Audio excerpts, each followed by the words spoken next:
Decision tree क्या होता है, इसको एक बहुत ही आसान मिसाल से समझने की कोशिश करें।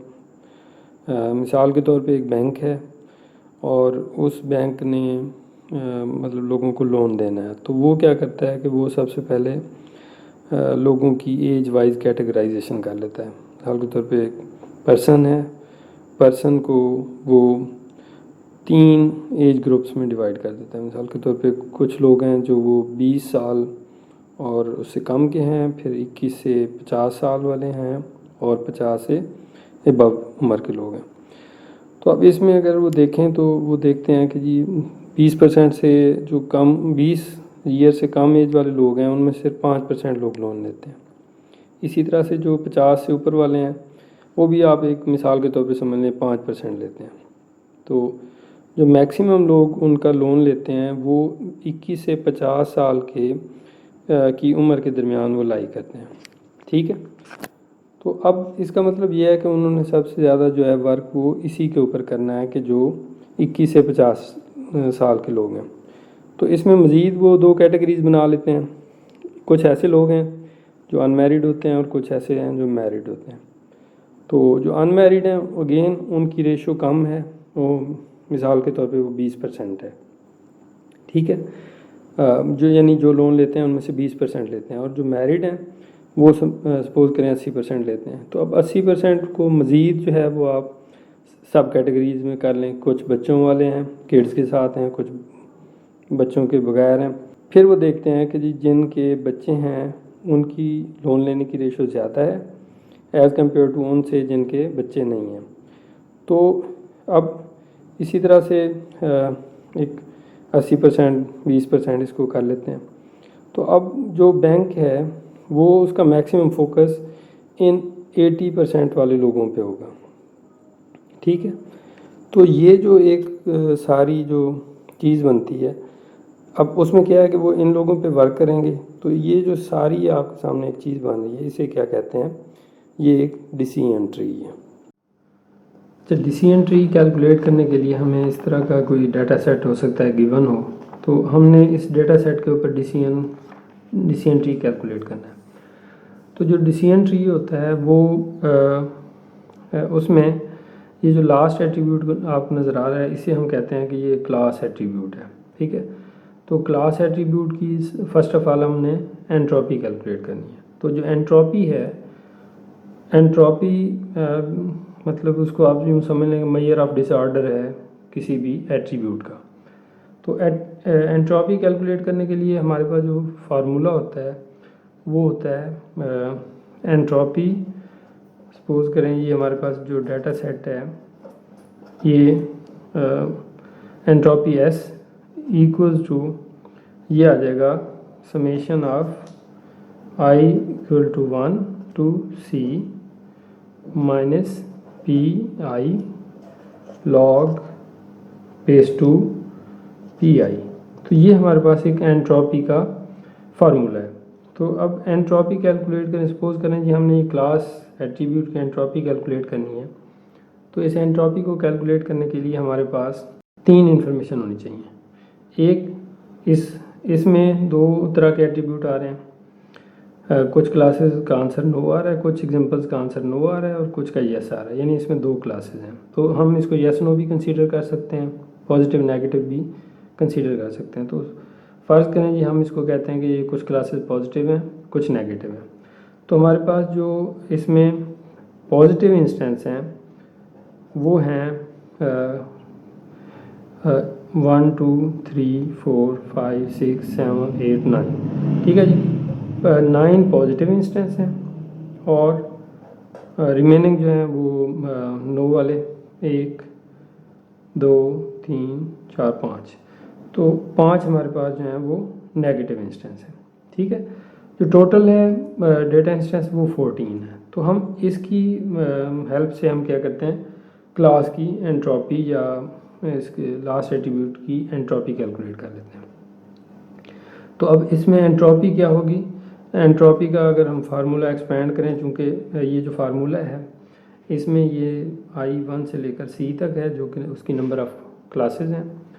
तो इसमें अगर हम ये देखें आई 1 से सी तक है, तो इसमें 2 क्लासेस हैं, यस और नो।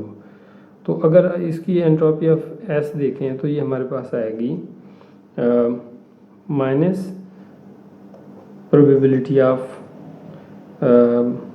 प्लस इंस्टेंस या यस वाला इंस्टेंस, ठीक है, इंटू लॉग बेस 2 और प्रोबेबिलिटी ऑफ पॉजिटिव, ठीक है, minus probability of no log base 2 probability of no, ठीक है। ये हमारे पास इस एट्रीब्यूट की एंट्रोपी कैलकुलेट करने के लिए हमारे पास ये फार्मूला बन जाएगा। तो अब इसमें हम डेटा पुट कर लेते हैं, तो हमारे पास ये एंट्रोपी आ जाएगी। एंट्रोपी 9 हमारे पास पॉजिटिव इंस्टेंस है और 5 हमारे पास नेगेटिव इंस्टेंस है। तो इसको हम यूँ लिखेंगे माइनस 9/14, ये प्लस के लिए है, लॉग 2 9/14 माइनस 5/14 लॉग 2 5/14, ठीक है। ये हमारे पास वैल्यूज आ गई। अब इसको क्या करते हैं, हम कैलकुलेटर की मदद से कैलकुलेट कर लेते हैं। तो इसमें जो लॉग लेना है वो बेस उसका 2 लेना है, तो ये हमारे पास वैल्यू आ जाएगी माइनस 9/14, ये लॉग इसमें बेस 2 ले लेंगे और अगेन ये 9/14 माइनस ये आ जाएगा 5, अब negative instance 5/14 again log base 2, ये आ जाएगा 5/14। तो अगर हम इसको कैलकुलेट करें तो ये हमारे पास इसका जो आंसर आता है एंट्रोपी ऑफ द क्लास वो आता है 0.940, ठीक है। तो फर्स्ट ऑफ ऑल हम क्या करते हैं, एंट्रोपी ऑफ द क्लास हम कैलकुलेट कर लेते हैं। Measure of entropy, measure of impurity of class attribute calculate करने के बाद अब हम क्या करेंगे, अब हम इंफॉर्मेशन गेन कैलकुलेट करेंगे। तो जो एंट्रोपी है उसको हम किसी भी एट्रीब्यूट की इम्प्योरिटी भी कहते हैं, और जो इंफॉर्मेशन गेन है उस वो एक किस्म का इफ़ेक्टिवनेस होती है कि वो एट्रीब्यूट किस तरह से क्लासिफिकेशन कर सकता है। यानी अगर हमने विंड, ह्यूमिडिटी, टेम्परेचर, आउटलुक में से कोई क्लासीफायर सर्च करना है एज ए रूट क्लासीफायर, तो वो जिसकी इंफॉर्मेशन गेन बेहतर होगी उसको हम सेलेक्ट करेंगे। तो इंफॉर्मेशन गेन जो है वो हमने कैलकुलेट करनी है। हमारे पास डाटा सेट मौजूद है, एंट्रोपी जो है वो हम कैलकुलेट कर चुके हैं। तो अब हम क्या करते हैं, इंफॉर्मेशन गेन कैलकुलेट करते हैं। इंफॉर्मेशन गेन अगेन ये उसकी एक किस्म की एबिलिटी है या इफेक्टिवनेस है कि वो डेटे को कितने बेहतर तरीके से क्लासीफाई कर सकते। तो अब इंफॉर्मेशन गेन जो है उसको कैलकुलेट करने का जो फार्मूला है वो कुछ इस तरह से है कि gain of data set S, जो कि ये हमारे पास है, ऑन एनी गिवन एट्रीब्यूट, वो विंड हो सकता है, ह्यूमिडिटी, टेम्परेचर, आउटलुक, तो is equal to entropy S minus summation of all values which subset of values of attribute, और इसमें एस वी वैल्यूज़ और टोटल इंस्टेंस जो डेटा सेट में मौजूद है, और देन एंट्रोपी ये आ जाएगी आपके पास एस। इनमें से अगर हम सपोज़ करें कि हमने फर्स्ट ऑफ ऑल जो है वो ये विंड वाले एट्रीब्यूट की इंफॉर्मेशन गेन कैलकुलेट करना है, तो उसके लिए हमें कुछ इसमें काउंटिंग्स करनी पड़ेंगी। अब वो काउंटिंग्स क्या हैं, सपोज़ करें ये हमारे पास जो वैल्यूज़ हैं विंड वाले एट्रीब्यूट में वो कितनी हैं, वैल्यूज़ विंड वाले एट्रीब्यूट में अगर हम देखें तो हमारे पास वीक है, स्ट्रॉन्ग है, वीक वीक स्ट्रॉन्ग स्ट्रॉन्ग, और ये हमारे पास उसकी वैल्यूज़ हैं। तो जो इसमें अब क्या होगा कि हमारे पास दो वैल्यूज़ आ गई, एक वीक है और एक स्ट्रॉन्ग है। तो अब हमने क्या करना है कि हमने देखना है कि जी जो इस डेटा सेट में विंड में वीक वाले एट्रीब्यूट हैं उसमें पॉजिटिव कितने और नेगेटिव कितने हैं, ठीक है। यानी विंड वाले में जो वीक एट्रीब्यूट है इसमें पॉजिटिव कितने और नेगेटिव कितने हैं। तो सपोज करें जी ये वीक है, एक पॉजिटिव हो गया, दूसरा पॉजिटिव हो गया, तीसरा पॉजिटिव हो गया, ठीक है। इसी तरह ये फोर्थ पॉजिटिव हो गया और फिफ्थ पॉजिटिव हो गया और सिक्स पॉजिटिव हो गया। तो हमारे पास जो विंड वीक है इसमें 6 पॉजिटिव इंस्टेंस हो गए, और जो टोटल वीक हैं वो कितने हैं, वो 1 2 3 4 5 6 7 8।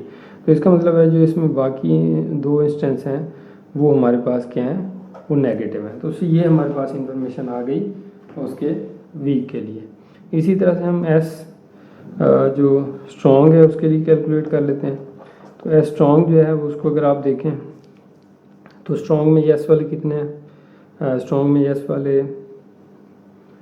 ये एक यस है, दूसरा यस है, तीसरा यस है, तो 3 प्लस हैं। और चूँकि ये टोटल 14 इंस्टेंस थे तो इसका मतलब 8 इधर आ गए, तो ये बाकी ये 3 बचेंगे, तो ये दूसरे जो हैं वो इसमें 3 होंगे। तो ये हमारे पास इंफॉर्मेशन आ गई। क्या कि इस एट्रीब्यूट में वैल्यूज 2 हैं, वीक है, स्ट्रॉन्ग है, और वीक में 6 पॉजिटिव हैं, 2 नेगेटिव हैं, और एस स्ट्रॉन्ग में 3 पॉजिटिव हैं, 3 नेगेटिव हैं। तो अब इस फार्मूले के मुताबिक हम क्या कर सकते हैं, इंफॉर्मेशन गेन कैलकुलेट कर सकते हैं। तो जो गेन का फार्मूला है वो हमारे पास गेन एस गिवन एट्रीब्यूट जो है विंड है, ये बनेगा एंट्रोपी ऑफ एस, इससे मुराद क्लास एट्रीब्यूट है, ठीक है, क्लास एंट्रोपी है।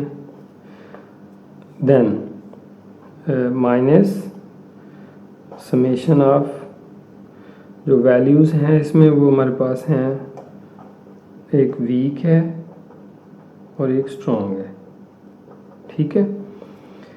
और इसमें हम क्या करेंगे, एस वैल्यूज़ ओवर जो वैल्यूज़ हैं और एंट्रोपी ऑफ एस हम कैलकुलेट कर लेंगे, ठीक है जी। तो इस फार्मूले को अब मज़ीद इसको एक्सपेंड कर लेते हैं। तो अगर इसको एक्सपेंड करें तो ये हमारे पास बनेगी एंट्रोपी एस। एंट्रोपी एस ये है जो यहाँ पे हमने कैलकुलेट की है, ठीक है। तो एंट्रोपी एस माइनस, अब हमारे पास आ जाएगा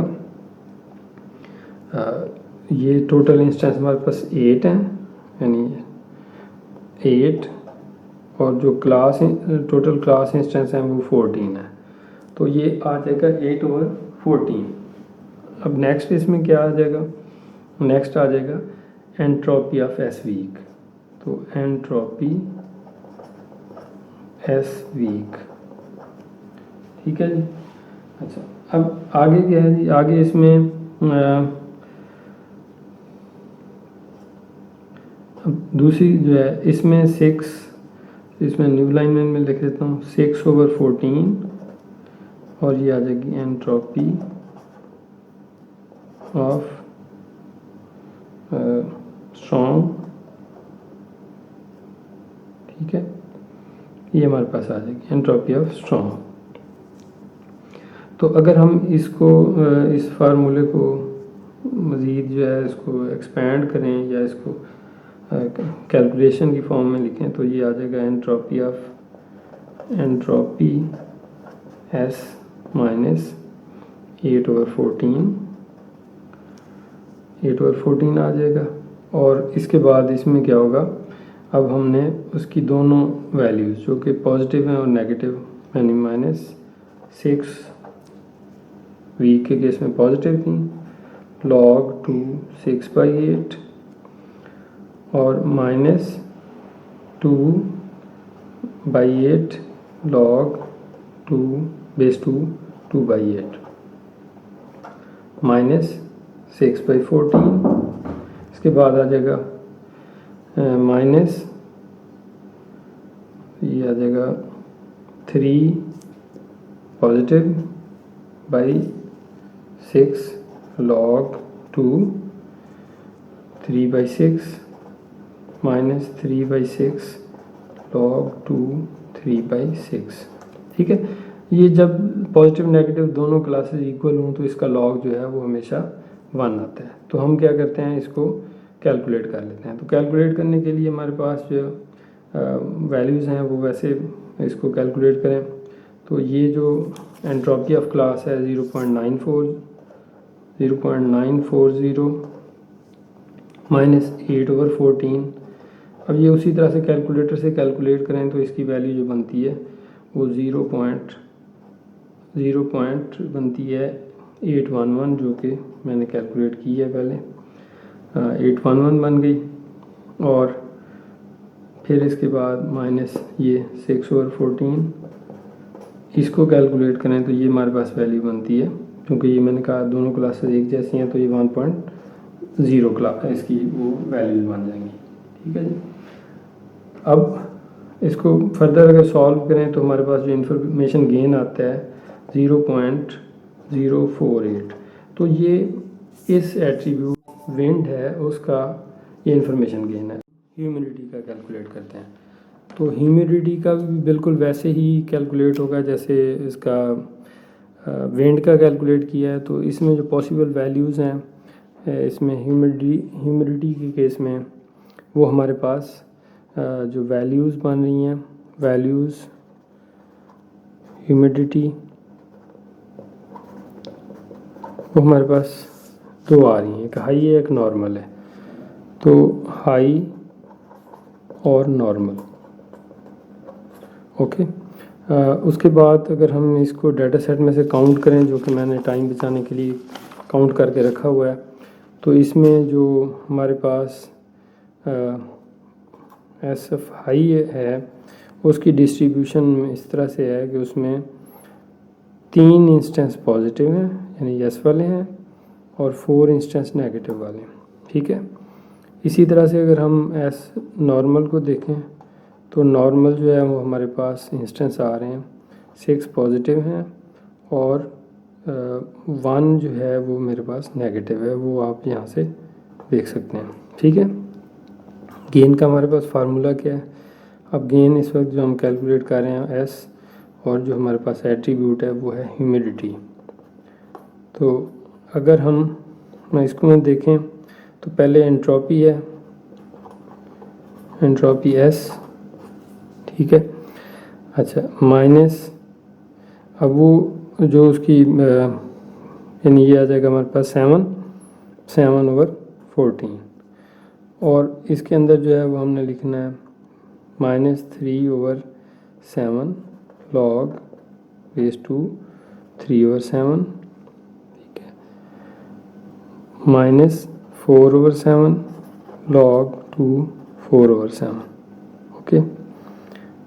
देन माइनस ये भी हमारे पास बन रहा है 7/14, तो 7/14 ये आ जाएगा और इसमें आ जाएगा -6/7 log base 2 6/7 -1/7 और log 2 1/7। ठीक है, ये हमारे पास आ गया। तो अगर हम इसको सॉल्व करें तो ज़रा इसमें चूँकि हमारे पास ये वैल्यूज़ मौजूद हैं, एंट्रोपी जो है हमारे पास 0.940 है, 0.940 है और ये हमारे पास S/14 है, S/14। और अगर हम इसको सॉल्व करें कैलकुलेटर के ज़रिए तो ये हमारे पास जो वैल्यू बनती है वो बनती है 0.985, ठीक है, -7/14 और ये हमारे पास बन रही है 0.592। ठीक है जी। इसको सिंप्लीफाई करें तो जो हमारे पास गेन आ रहा है ह्यूमिडिटी का, वो हमारे पास आ रहा है 0.151। ठीक है जी। ये हमारे पास दूसरा गेन आ गया।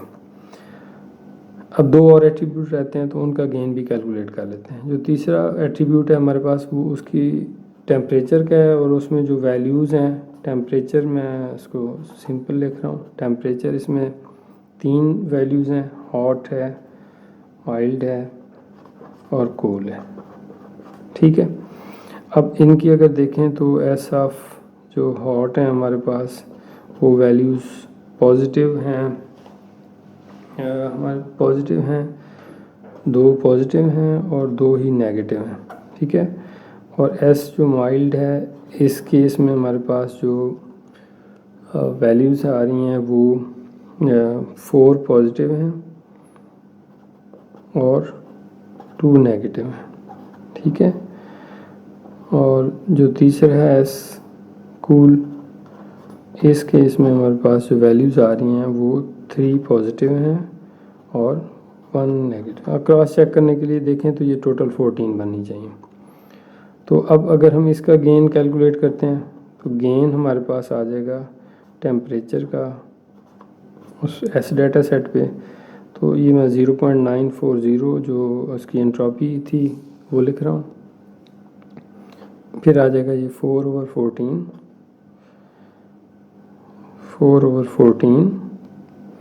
तो अब इसकी इसमें क्या होगा, 4/14 है, इसमें जो इसकी वैल्यूज़ आ जाएंगी वो -2/4 log 2/4 -2/4 log 2/4।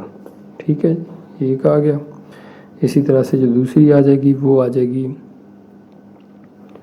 वो इसमें हो जाएगी ये 6/14।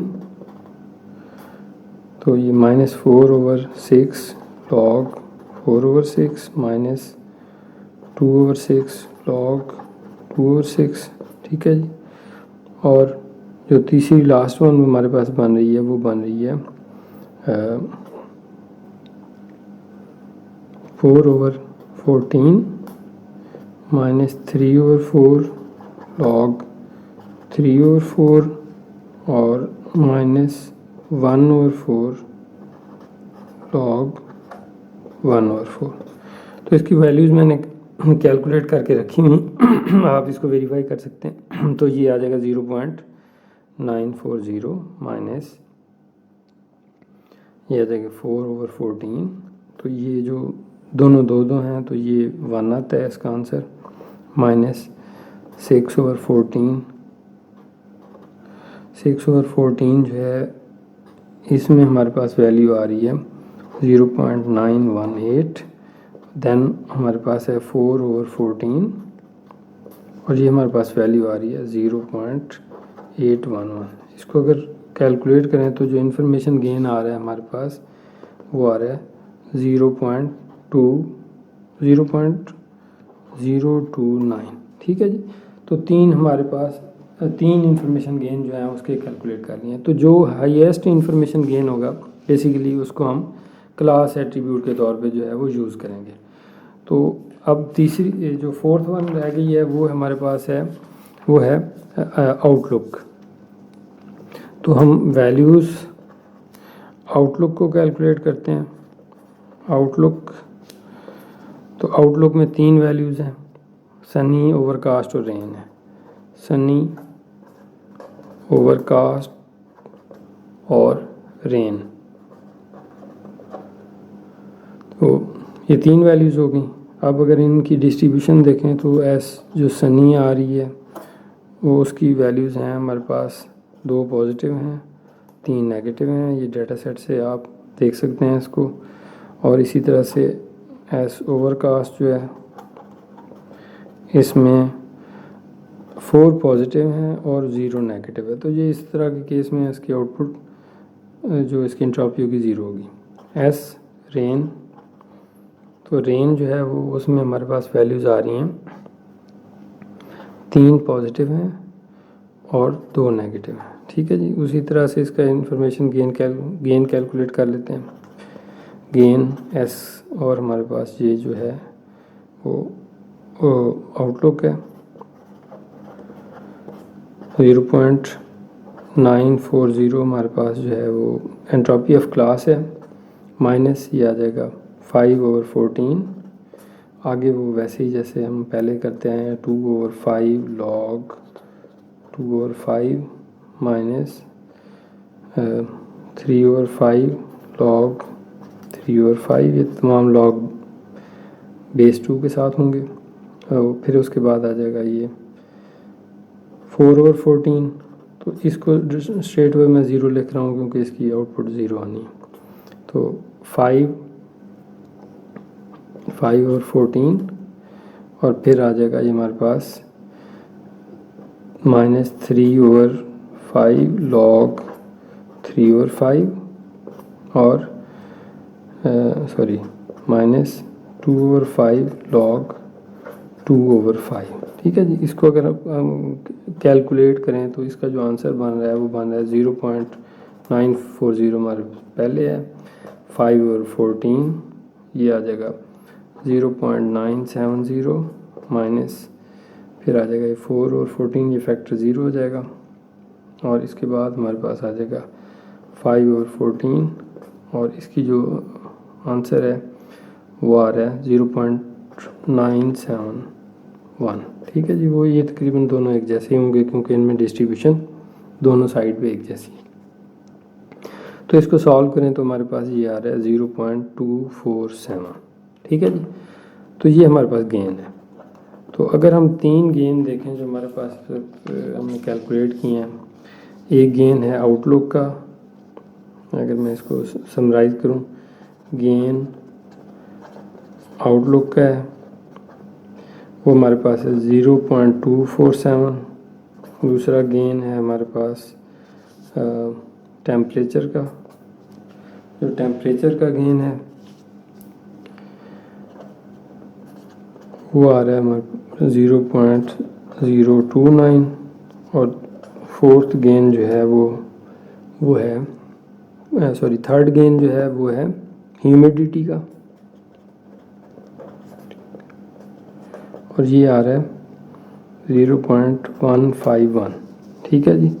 और जो पहला हमने कैलकुलेट किया था वो था विंड का, तो जो विंड का है गेन वो है गेन विंड एट्रीब्यूट का वो आ रहा है 0.048।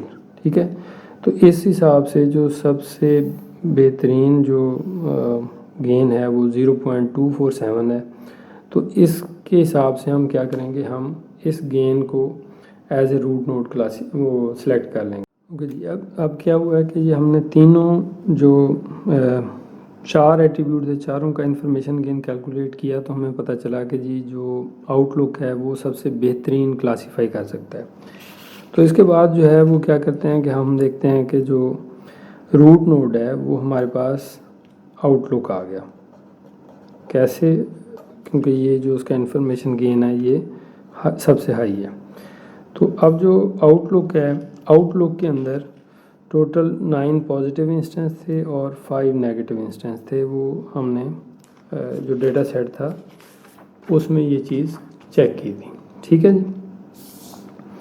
अब क्या करते हैं कि अब हम ये करते हैं कि अब इसकी ब्रांचिंग करते हैं कि ये सनी है, ओवरकास्ट है, ये 3 इसमें वैल्यूज़ थी और तीसरी वैल्यूज़ जो है वो रेनी है। अब अगर ओवरकास्ट में देखें तो ओवरकास्ट में जो जितने भी इंस्टेंस थे उसमें 4 पॉजिटिव इंस्टेंस थे और 0 नेगेटिव था। यानी जितनी भी ट्रेनिंग इसमें एग्जांपल्स आई जो आउटलुक ओवरकास्ट थी तमाम की क्लास यस क्लास यानी यस थी, तमाम का आंसर जो है यस था। तो अब अगर सनी के केस में देखें तो सनी के केस में हमारे पास जो नंबर ऑफ़ इंस्टेंस हैं एक क्लास से बिलोंग नहीं करते। तो उसमें D1 है जो इधर से आ रहा है, D1 सनी है, D2 है ये भी सनी है। ठीक है। D8, D9, D8, D9 और D11।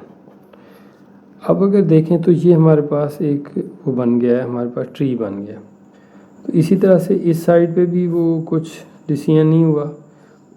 तो यहाँ जो हमारे पास नंबर ऑफ़ इंस्टेंस हैं D4 है जिनमें रेनी है, D4 है, D5 है, D6 है, D10 है और D14 है। ठीक है जी। तो अब वो चूँकि इसको ID3 एल्गोरिथम कहते हैं, हम वही आइट्रेशन अब इस सनी को लेके वो सारी की सारी आइट्रेशन दोबारा करेंगे। तो अगर हम दोबारा से देखें तो हमारे पास जो डाटा सेट बना है, अब आउटलुक हमारे पास सनी है, इसमें ये 5 इंस्टेंस हैं। अब इन 5 इंस्टेंस के ऊपर फिर दोबारा हमने एंट्रोपी कैलकुलेट करनी है। तो अगर इसकी एंट्रोपी कैलकुलेट करें, एंट्रोपी किसकी, एंट्रोपी सनी के केस में जब आउटलुक सनी है तो इसको कैलकुलेट करें तो ये हमारे पास मतलब इसको आप उसी मेथड से कैलकुलेट कर दीजिए, 0.970 आ रही है। ठीक है जी। इसी तरह से अगर गेन हम कैलकुलेट करें, अब ये हमारे पास डाटा सेट है, गेन कैलकुलेट करें तो ये गेन जो है वो हमारे पास आ रहा है